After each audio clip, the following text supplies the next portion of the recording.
여러분 어떻습니까? 여러분들은 예수님을 믿은 뒤부터 지금까지 변화가 많이 일어났습니까? 아니면 변질이 많이 일어났습니까? 한 글자 차이지만 엄청난 차이죠. 완전히 방향이 다릅니다. 어떠한 그리스도인들은 신앙생활을 하는데 변화를 경험하고요. 어떠한 그리스도인들은 신앙생활을 하면 할수록 변질을 경험하게 됩니다. 저도 변질에 대해서 굉장히 두렵습니다. 사실은 목사라는 직업 자체가 이 변화와 변질에 있어서 정말 한 글자 차이지만 그것이 적용되었을 때 변화는 너무 영광이고요. 변질은 너무 두려움입니다. 그냥 변질로 인한 어떤 대가, 오늘 아나니아하고 삽비라처럼 어떤 대가로 인해서 두려워지는 것이 아니라 사실 변질 자체가 두려움인 거죠. 변질된 목사, 이것보다 엉망인 게 어디 있겠습니까? 너무 두렵습니다. 제가 어떤 사역했던 교회에 한 집사님이 제가 청소년부 맡았을 때 그분이 같이 이제 교사로 들어오셨어요. 근데 이분은 성경 공부를 너무 열심히 하시는 분이십니다. 진짜 열심히 하시는 분이신데 혼자서 진짜 목사님들 설교 막 책 이런 거 다 읽으면서 성경마다 주애를 다 하시는 거예요. 자기 주석을. 어마어마한 분이죠. 저랑 같이 있으면서도 몇 건을 벌써 성경을 주석 주애를 하셨더라고요. 그래서 이분하고 대화하면 참 재미가 있습니다. 저도 신학에 대한 관심이 너무 많으니까. 그런데 하루는 이 집사님이 이제 제가 그 청소년부 맡으면 교사들에게 꼭 하는 게 양육, 성경 공부를 가르치거든요. 그 성경 공부 중에 하나가 뭐냐면 로마서 교육을 가르칩니다. 그래서 한 달에 한 번씩 로마서를 선생님들에게 꼭 가르치는데 제가 또 로마서 재밌게 가르칠 수 있거든요. 거기 가지고 있는 시대적 배경이라든지 그 내용이라든지 의미라든지 이런 것들을 진짜 재밌게 가르칠 수 있는데 딱 하고 나니까 이 집사님이 그냥 흘리는 말로 이렇게 이야기하더라고요. 우리 전사님은 우리 교회에 있을 사람이 아니네 이러더라고요. 그래서 제가 그 이야기 듣자마자 기분 좋다. 신기하, 흘리면서 이야기했거든요. 그런데 그게 기분 좋은 이야기가 귀에 바로 꽂히더라고요. 사람이라는 게 기분 좋은 말과 기분 나쁜 말 귀에 바로 꽂힙니다. 뭐 흘려 이야기해도 그거 못 들은 척 하고 하더라도 그 반드시 들립니다. 그때 제가 못 들은 척 했지만 진짜 제가 이야기 듣고 기분이 무슨 의미인지 알잖아요. 우리 교회에 있을 사람이 아니네. 이 말은 우리 교회보다 수준이 낮다 이 말 아니잖아요. 높다 이 말인데 제가 듣자마자 기분 딱 좋으면서 그렇지 당연하지 이렇게 생각했었습니다. 그런데 옆에서 한 집사님이 이 집사님은 거의 저에게는 거의 매니아 같은 저에게 진짜 저의 모든 사역을 지지해주는 집사님 여자 집사님이었는데 거의 형님 비슷하셨습니다. 진짜 그래서 제가 명자 누님 이렇게 불렀는데 이분 이름이 최명자입니다.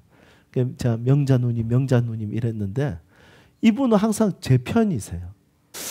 이분 너무 이제 저를 지지해 주셨. 한 집사님이 만약에 제가 기획안을 들고 와서 이야기하면 어떤 집사님이 아니 사역을 목사님하고 전사님하고 부장이 다 하고 왜 우리한테는 아무것도 안 하고 이렇게 페이퍼만 가지고 오십니까? 이렇게 하잖아요. 그러면 그때 이제 우리 명자 누님이 몸을 푸세요. 이렇게.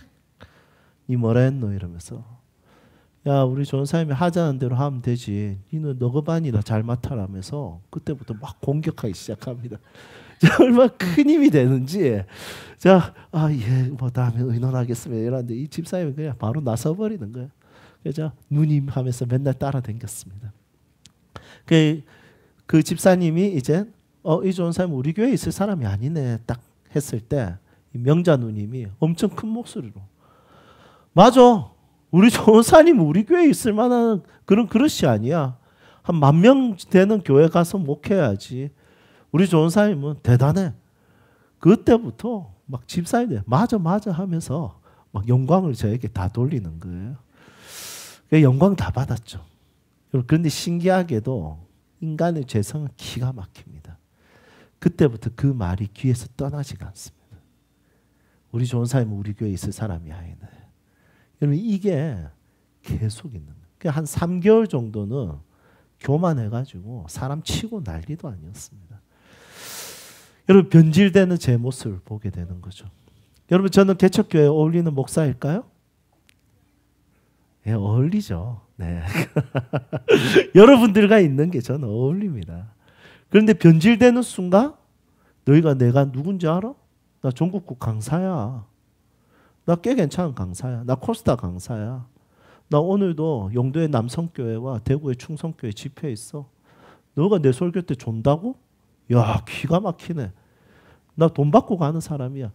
여러분 끝입니다. 여러분 그러는 순간 목사답지 못합니다. 변질이죠. 그 변질이 일어나는 순간 여러분 그때부터가 진짜 저주입니다. 목사는. 그래서 저도 변질에 대해서 조심스럽습니다. 그리스도인으로 산다는 것은 변화를 경험하는 것이죠. 그렇지만 내 죄성으로 인해서 변질되어 가는 것도 또 경험도 할 수 있습니다. 그것 때문에 나 예수님이 필요한 존재구나. 하나님 없이는 안 되는 존재구나. 변질이 일어나는 순간순간마다 이걸 깨닫게 되는 거죠. 하지만 그리스도인들은 그것뿐만이 아니라 변화도 함께 경험하는 사람들입니다. 여러분들의 삶에 정말 하나님이 주신 은혜로 인해서 변화를 많이 경험했으면 좋겠습니다. 그리고 혹시 변질이 일어난다면 그것을 인지 못하는 것이 아니라 영적인 민감함을 가지고 변질되는 내 모습을 딱 인지해서 예수님의 은혜가 필요한 존재, 성령의 역사가 필요한 존재, 성령의 도우심이 필요한 존재, 변화시킴이 필요한 존재라는 것을 내 힘으로 할 수 없구나는 것을 여러분 믿고 깨닫고 하나님 붙들 수 있는 그런 사람들이 되시기를 축복합니다. 그러면 이 변화와 변질에 있어서 종교학적 접근을 좀 할 필요가 있어요. 종교학적 접근을 한다면 한번 여러분 종교학과 관련된 책을 꼭 한 권 이상을 읽어보셨으면 좋겠습니다.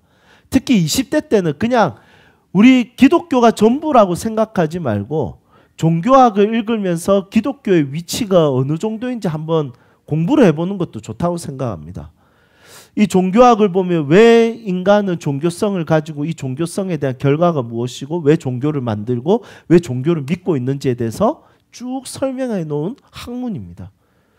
그래서 인간이 가지고 있는 어떤 상태는 본성은 종교성이 있거든요. 이 종교성, 무엇인가를 추구하려고 하고 무엇인가를 희망하고 전망하려고 하는 것이 종교성입니다.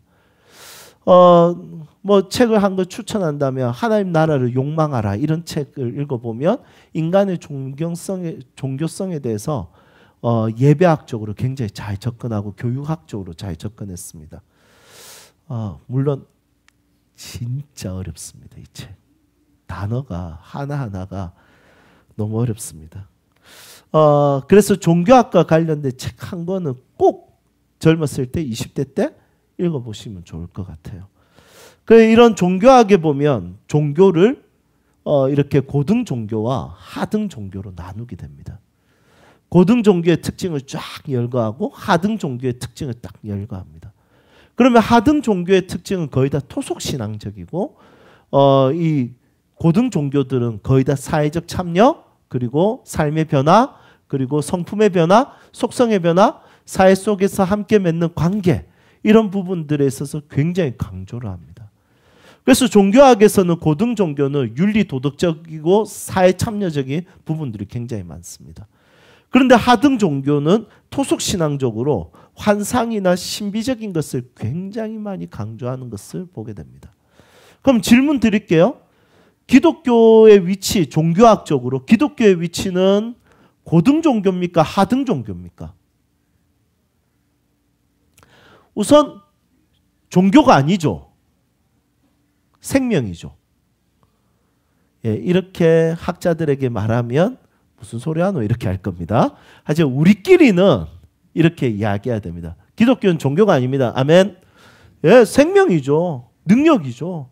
실존이죠. 진짜 기독교는 종교에 매일 수가 없습니다. 하지만 종교학에서 종교를 그렇게 고등과 하등으로 나누게 됐을 때 기독교의 위치는 어디냐? 이게 굉장히 중요한 거죠. 무엇입니까? 고등 종교입니까? 하등 종교입니까? 교단별로 좀 다를까요? 감리교단은 진짜 사회적 참여나 기하 뭐 이런 종교들이 있고요.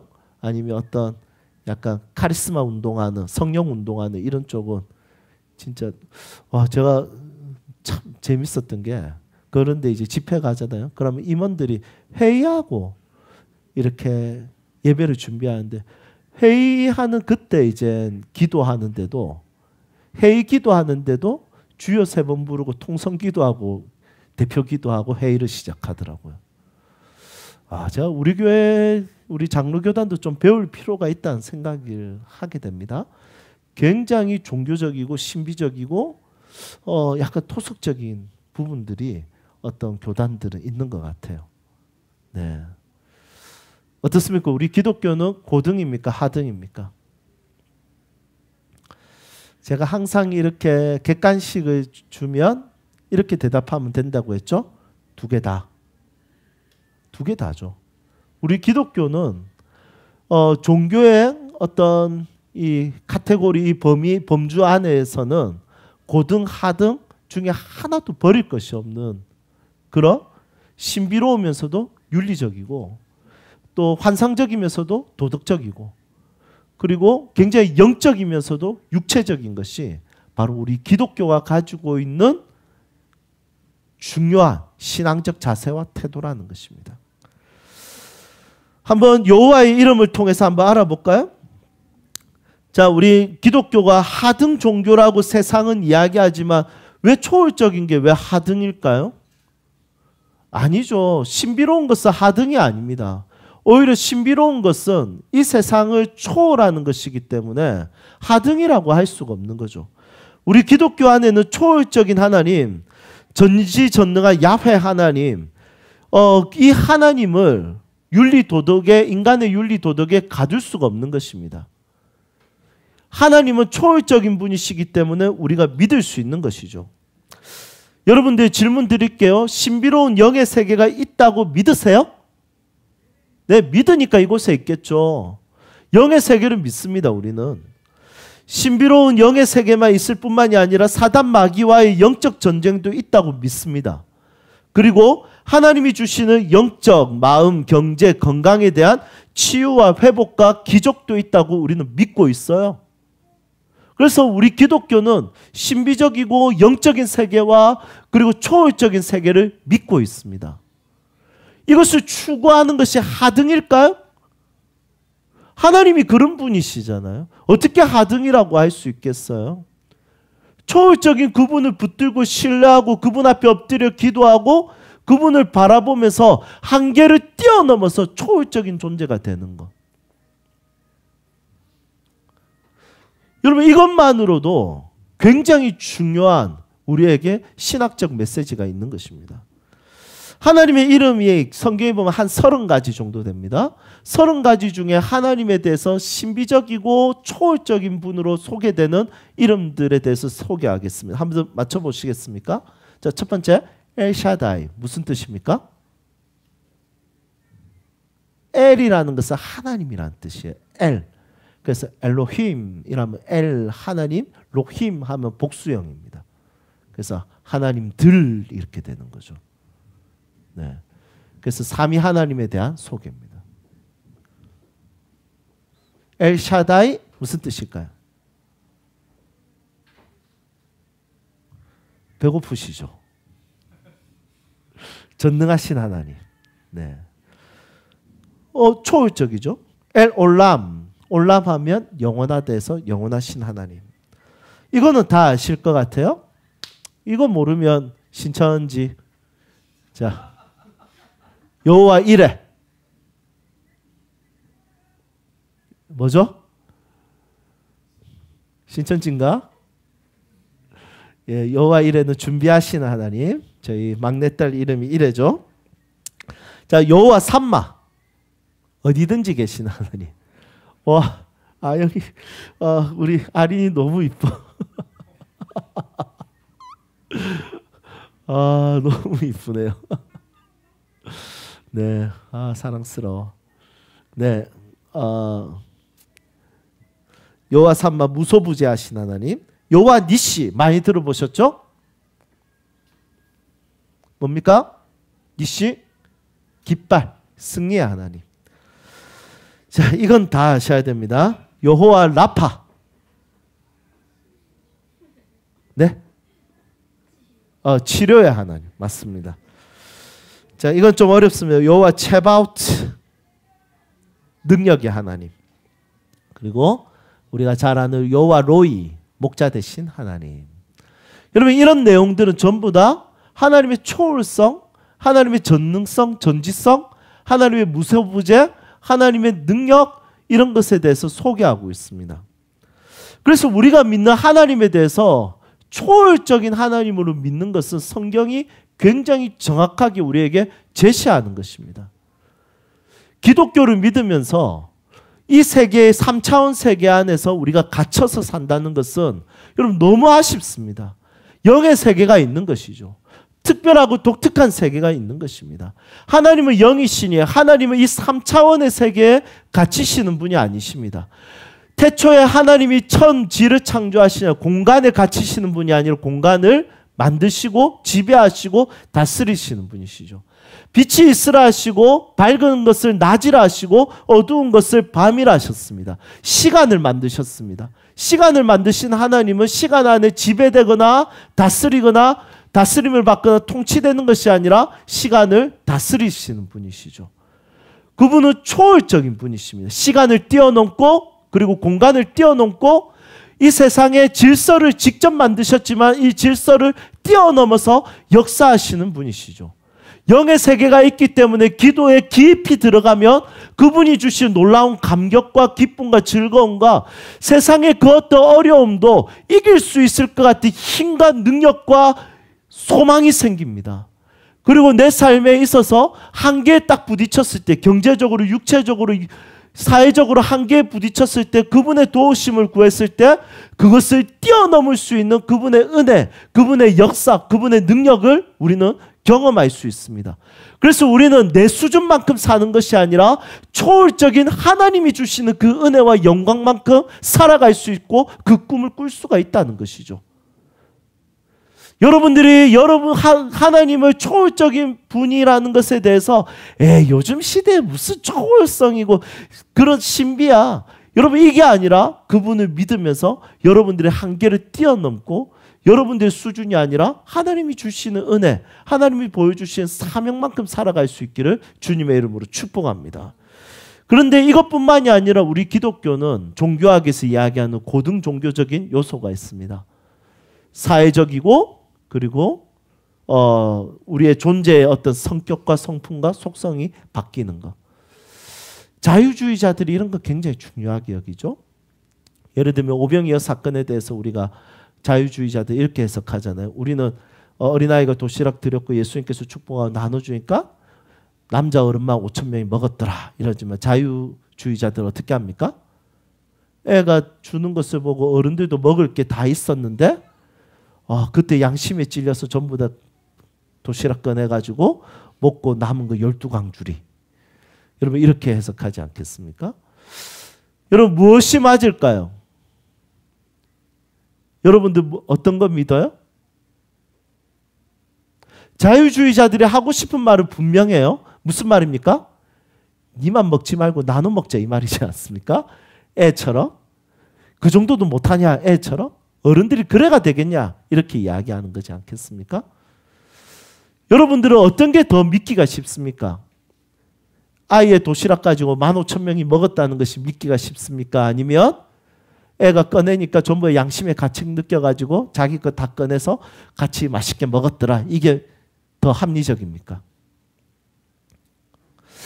여러분 자유주의자들은 기본적으로 초월적인 것에 대해서 인정하지 않습니다. 그래서 홍해를 건넌 사람들이 240만 명 인정하지 않습니다. 여러분 그들이 가지고 있는 것에 대한 홍해는 갈대숲이라고 생각합니다. 실제로 원어에 보면 갈대라는 뉘앙스가 분명히 있어요. 그런데 성경에 대한 그 내용의 흐름을 보면 분명히 그것은 홍해였습니다. 초월적인 것을 믿지 않죠. 오히려 의미와 생각과 가치와 이런 것을 굉장히 중요하게 여기고 초월적인 것을 제외하고 자유주의자들은 그것을 소망하는 것을 보게 됩니다. 기독교는 분명히 성경 안에는 초월적인 이야기가 분명히 있고 우리는 지금도 그것을 경험할 수 있지만 우리는 성경 안에 있는 진짜 의미와 가치와 윤리와 도덕적인 것과 사회적인 것을 분명히 발견할 수 있습니다. 어떻게 발견할 수 있습니까? 이거 역시도 하나님의 이름으로 접근하면 됩니다. 하나님의 이름 3개를 소개하도록 하겠습니다. 우리가 윤리 도덕적으로 살 수 있는 3가지 하나님의 이름. 첫 번째는 여호와 치드케노.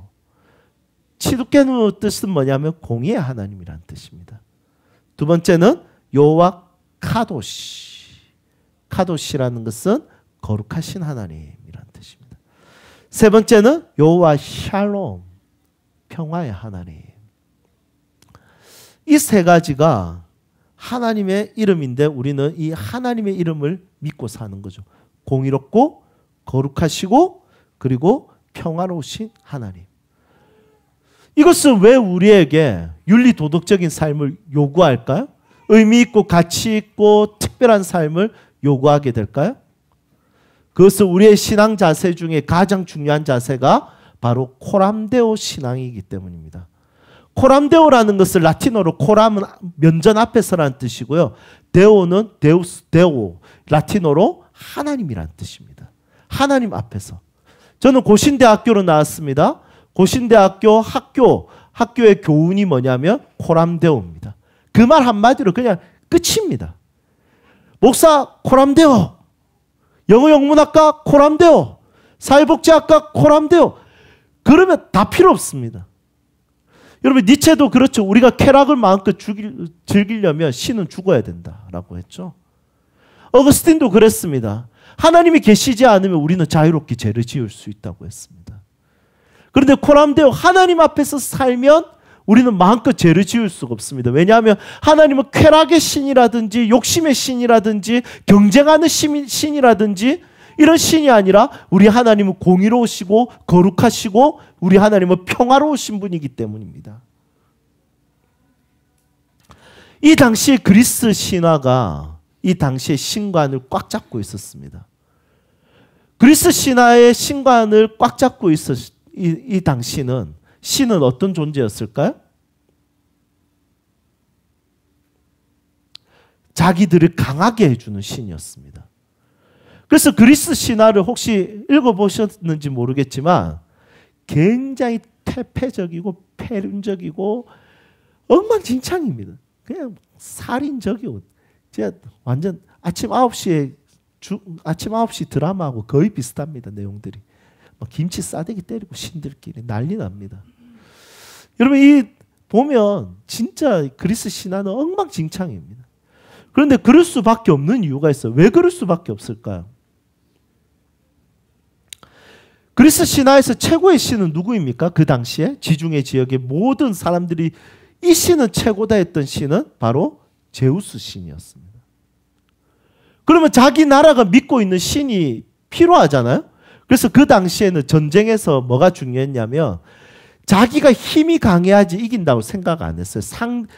우리 신이 강해야지 이긴다고 생각했습니다. 그러니까 자기 신이 강하다는 것을 설명하기 위한 그 방법이 뭐냐면 항상 뭐와 엮냐면 제우스 신과 엮는 거예요. 왜냐하면 모든 나라가 인정하는 신은 우선 제우스 신인 거예요. 그런데 각 나라마다 이 제우스 신하고 엮어야지 자기 신들이 강해지는 겁니다. 그래서 모든 나라의 신들은 누구냐면 제우스 신이 어떤 여자 신을 만나서 동침을 해서 애기 신이 태어나면 그 애기 신이 우리 신이다. 이렇게 하는 거예요. 그러니까 제우스는 와이프가 얼마나 많겠습니까? 나라마다 아들 하나씩 줄라며요. 그러니까 다 엮는 겁니다. 그래서 제우스 신의 기본적인 것은 뭐냐면 바람둥이였습니다. 그래서 이 여자 만나고 저 여자 만나서 그냥 아이를 계속 출산해서 각 나라마다 그 신들을 다 믿는 거예요. 그러면서 그 나라들마다 우리가 믿는 신은 제우스가 이 여자 신이야. 결혼해서 낳은 신이야. 그러니까 우리나라를 까불면 안 돼. 우리나라 전통성이 있어. 우리나라 제우스 신의 혈통을 받았어. 그러니까 전부 다 까불지 마. 나라를 강하게 만들기 위해서 경쟁에서 이기기 위해서 전쟁에서 이기기 위해서 다른 나라를 두렵게 하기 위해서 가지게 되는 신관은 뭐냐면 바람둥이 신인 거예요. 이런 신관이 가득한 그 지중해 시대에 하나님이라는 이름이 소개되는 엘로힘, 여호와 하나님. 그런데 그 하나님은 어떤 분이냐면 남자도 여자도 아닌 거예요. 그리고 이 하나님은 공의롭대요. 거룩하대요. 이 신은 전쟁에서 이기는 거 관심이 없는 거예요. 이 신은 빼앗는 거 관심이 없는 거예요. 이 신의 관심은 정직인 거예요. 이 신의 관심은 사랑인 거예요. 이 신의 관심은 거룩인 거예요. 이 신의 관심은 신비롭거나 그 놀라운 능력이 또 나타내긴 하지만 그것도 전부 다 거룩과 정직과 사랑 안에서 그것을 나타내기를 원하는 하나님으로 소개되는 거예요. 이 신관은 그 당시에 지중해 지역에 있었던 신관을 완전 뒤집어 버리는 거예요. 여러분 재밌지 않습니까? 재미없습니까? 예, 감사합니다. 예, 제가 찬양할 때 옆에서 크게 제가 찬양해 주거든요. 그래서 제가 설교할 때도 제일 크게 이렇게 아멘 해주고 하더라고요. 저희 이렇게 상호 의존적입니다. 네. 여러분 무슨 이야기인지 아시겠죠? 하나님에 대해서 거룩에 대한 하나님, 하나님에 대해서 공의에 대한 하나님, 사랑에 대한 하나님, 하나님이 사랑으로 소개되는 것은 하나님께 불리한 거예요. 왜냐하면 용서해 줘야 되니까. 하나님이 거룩하다는 것은 하나님께서는 자기 주머니만 채우시는 분이 아니시라는 거예요. 너희가 거룩하게 살기를 원하시는 거예요. 여러분 거룩이라는 것은 공유적 속성입니까? 비공유적 속성입니까? 공유적 속성이죠. 그래서 레위기 말씀에 내가 거룩하니 너희도 거룩하라. 하나님은 거룩하니까 거룩할 수 있고 우리는 거룩하게 살지 못하면 틀렸어요. 내가 거룩하니 너희도 거룩하라 하셨으니 이것은 공유적 속성인 거예요.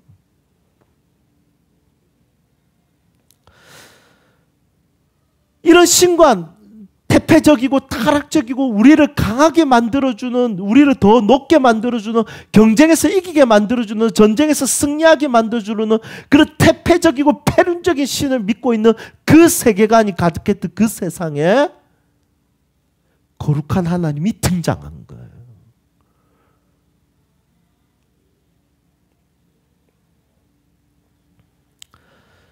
오늘 본문 말씀에 보면 하나님의 신비로운 요소와 하나님의 거룩한, 하나님의 공의로운 요소가 같이 소개되고 있습니다.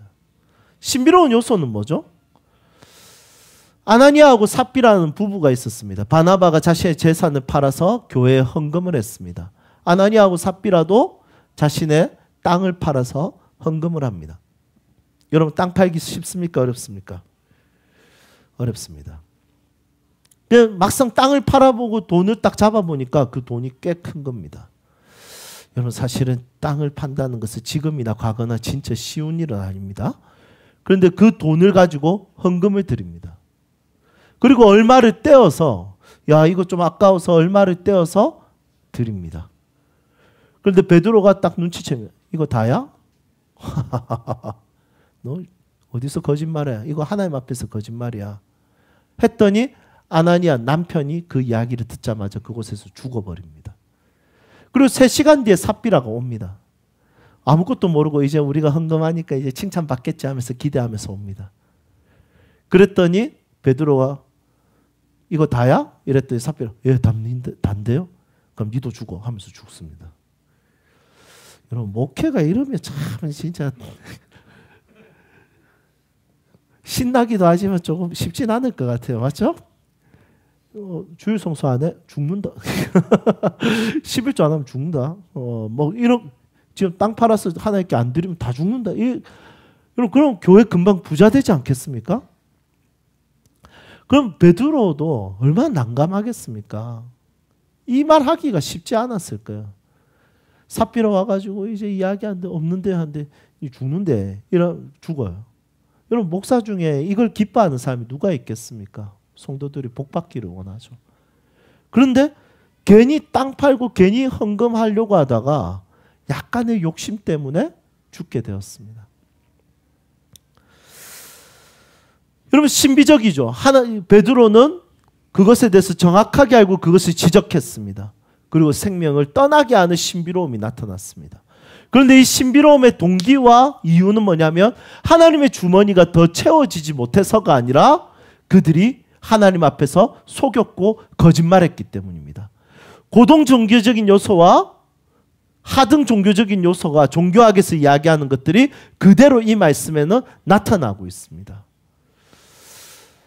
여러분 우리가 하나님 앞에서 산다는 것 가운데 가장 중요한 것이 뭐냐면 변질되지 않는 것입니다.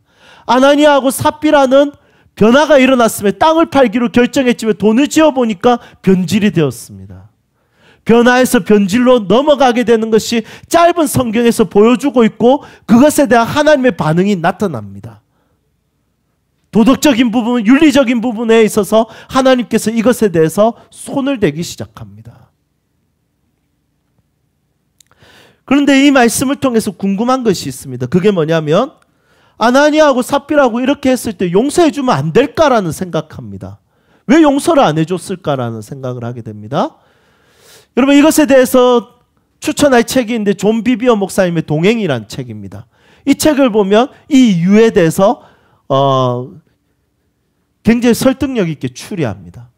어떤 이야기로 추리를 하냐면 다윗 시대에 블레셋에게 뺏겼던 벗개를 다시 가져오게 됩니다. 그런데 원래 원칙은 제사장들이 그 벗개에 막대기를 꽂아서 직접 들고 와야 되는데 그것에 대해서 잘 몰랐는지 아니면 편하게 하려고 했는지 수레를 끌고 이렇게 오게 됩니다. 소가 끌고 오게 되는데 갑자기 소가 놀래서 이 수레가 떨어지게 됩니다. 그러면서 벗개가 떨어지려고 할 때 웃사라는 사람이 손을 대고 이 벗개를 떨어지지 않게 막습니다. 그러자마자 웃사가 어떻게 하냐면 그 자리에서 죽게 됩니다. 여러분 너무 억울하지 않습니까? 그래도 자기 나름대로 웃사 입장에서는 이거 보호하기 위해서 벗개를 보호하기 위해서 했는데 웃사가 죽게 됩니다. 난해 구절이죠. 아나니아하고 삽비라도 그렇습니다. 안 드린 게 아니잖아요. 여러분 지금 이거 얼만큼 드렸을까요? 제가 살고 있는 연산동 땅을 한번 생각해 볼까요? 연산동 땅은 한 평에 3천만 원입니다. 이런 한 평에 3천만 원이면 30평이면 얼마입니까? 9억입니다. 9억이란 돈을 가지고 그 중에서 약간 욕심이 생겼어요. 그래서 얼마를 뗐어요. 여러분 헬라어를 봐도 이게 큰 금액은 아닙니다. 얼마를 떼었다는 것은 그 중에 일부를 떼었다는 겁니다. 그럼 9억 중에 2억 뗐다 생각해 봅시다. 그럼 얼마 남습니까? 7억. 여러분 지금으로 환전하면 7억을 헌금했다 생각해 보십시오. 여러분 작습니까? 많습니까? 7억 당연히. 여러분 7억 드렸는데 그거밖에 안 하나? 누가 이렇게 하겠습니까?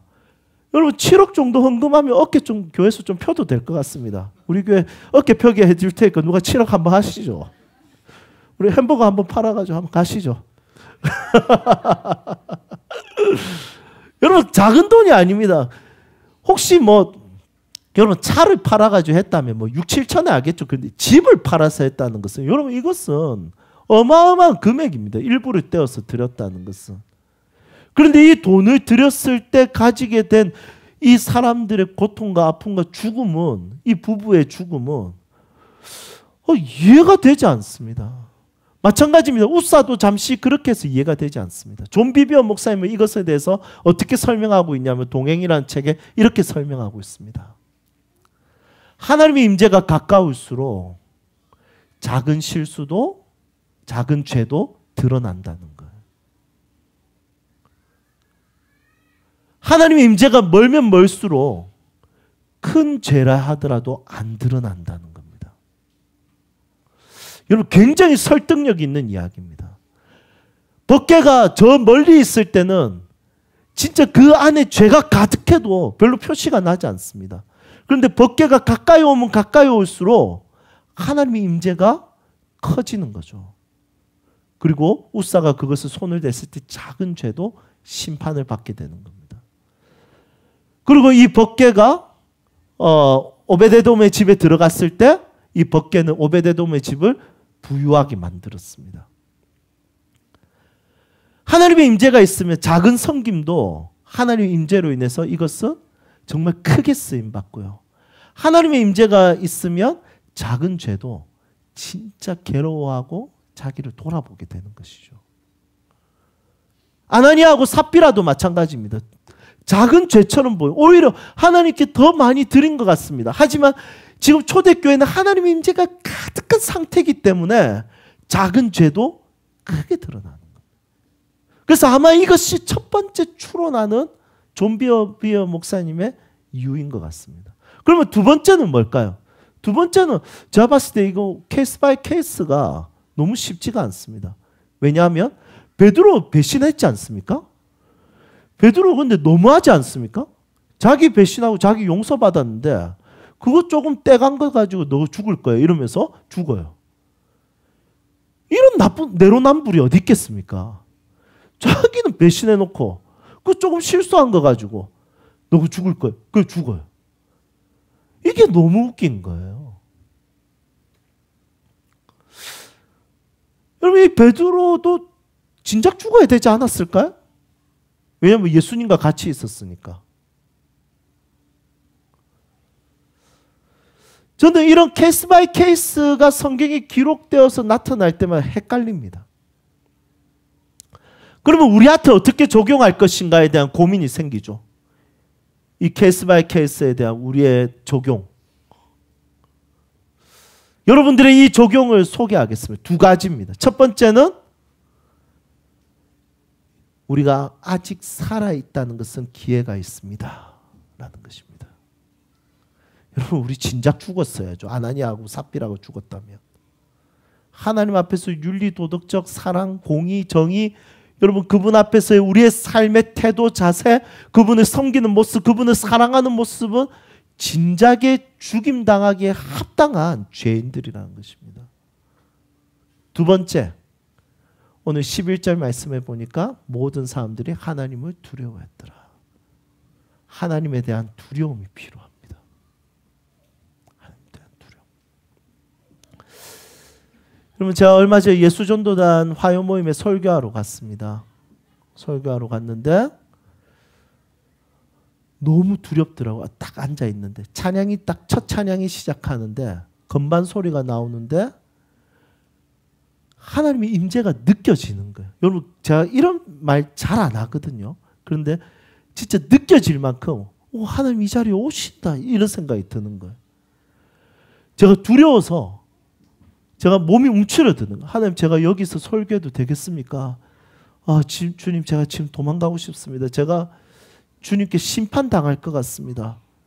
너무 두려운 거예요. 너무 무서운 거예요.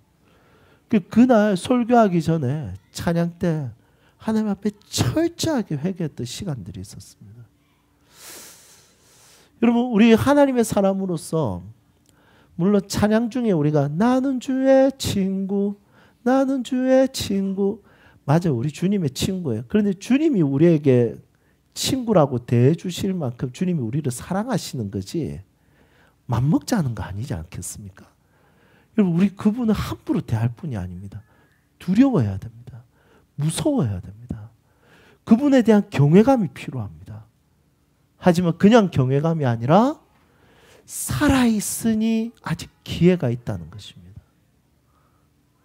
살아있는 동안은 아직 회개할 기회가 있습니다. 그분께 돌아갈 기회가 있습니다. 베드로는 딱 기회를 줍니다. 더 없냐? 그랬더니 삽비라는 없다라고 이야기했습니다. 여러분 기회를 한 번씩 주는 것에 대해서 오늘 이 말씀에 차등적으로 나타납니다. 아나니아에게 이야기하고 먼저 죽게 되고 그 뒤에 오는 삽비라는 또 질문해서 그 뒤에 또 죽게 됩니다. 기회를 잃어버린 것이죠. 기회는 살아있을 때 가능한 것입니다. 여러분 살아있다면 더 이상 우리가 변질적인 삶이 아니라 변화의 삶을 추구할 필요가 있습니다. 성령께서 여러분들과 함께 하셔서 이 삶이 여러분들 안에 가득하기를 주님의 이름으로 축복합니다. 이제 말씀을 정리하겠습니다. 혹시 호메르스의 일리아드라는 책을 읽어보셨습니까? 이런 고전들은 좀 읽어볼 필요가 좀 있다고 생각합니다. 참 그 당시에 어떤 세계관이라든지 성경이 기록되었을 때 그 당시의 신관이라든지 인간관에 대해서 굉장히 잘 설명한 책들이기 때문입니다. 이 호메로스의 일리아드를 보면 푸시케라는 단어를 씁니다. 푸시케. 푸시케라는 단어는 영, 마음 이런 뜻입니다. 그래서 성령 이렇게 할 때 푸시케 이렇게 사용하거든요. 그래서 이 일리아드에도 푸시케라는 단어가 나와요. 그런데 이 푸시케라는 단어는 언제 나오냐면 전사가 있어요. 전쟁을 잘하는 전사. 이 전사가 있는데 이 전사가 전쟁을 하는 거예요. 그런데 이 전쟁을 하다가 너무 힘든 거예요. 그 힘들 때 이 손과 발을 잡고 있는 끈이 있어요. 안 쳐지도록, 들 수 있도록. 이 끈을 표현할 때 이 호메로스는 무슨 단어를 쓰냐면 푸시케라는 단어를 씁니다. 그러니까 무슨 말입니까? 푸시케는 마음이란 뜻인데 지쳤을 때 이 손을 다시 끌어올리게 하고 다시 싸우게 하는 것이 바로 푸시케라는 거예요. 여러분 마찬가지입니다. 우리의 삶을 붙들고 계신 성령 하나님께서 우리의 마음 가운데 역사하셔서 그리스도인으로 살아갈 수 있도록 우리를 인도하고 지탱해주고 이끌어주시는 푸시케가 있다는 것이죠. 여러분 우리의 마음도 그렇습니다. 그분을 위해서 살고 싶었죠. 그분을 사랑하잖아요. 그분을 위해서 내 삶을 기꺼이 드리고 싶은 마음들이 있었습니다. 그런데 어느 순간에 그렇게 살고자 했던 그 행동을 그것을 붙들고 있었던 마음의 끈이 혹시 끊어졌거나 풀어졌는지 모르겠습니다. 이 초대교회 때는 성령의 그 푸시케, 거룩한 영이 성도들의 삶을 붙잡아 주었습니다. 그리고 이 초대교회 때는 한 사람 한 사람의 하나님이 주신 그 마음으로 하나님을 위한 삶이 지탱되었습니다. 아나니아하고 삽비라를 통해서 하나님을 향한 태도와 마음과 자세가 얼마나 중요한지에 대해서 우리가 같이 배우게 되었습니다. 여러분들의 잃어버린 마음을 다시 회복하기를 축복하여 인간은 좋은 것을 넘어서 옳은 것이 무엇인지 고민하고 추구합니다. 그 이유가 뭐냐면 하나님의 형상을 닮았기 때문입니다. 그리스도인은 끝까지 그분 앞에서 옳은 삶을 추구하는 사람들입니다. 하나님의 초월적인 능력 안에서 여러분들도 초월적 삶을 여러분들의 수준만큼 사는 것이 아니라 그분이 행하시는 만큼 사시고 그리고 그분 앞에서 공의롭고 거룩하고 평화를 만드는 사람으로 살아갈 수 있기를 주님의 이름으로 축복합니다. 함께 찬양합시다.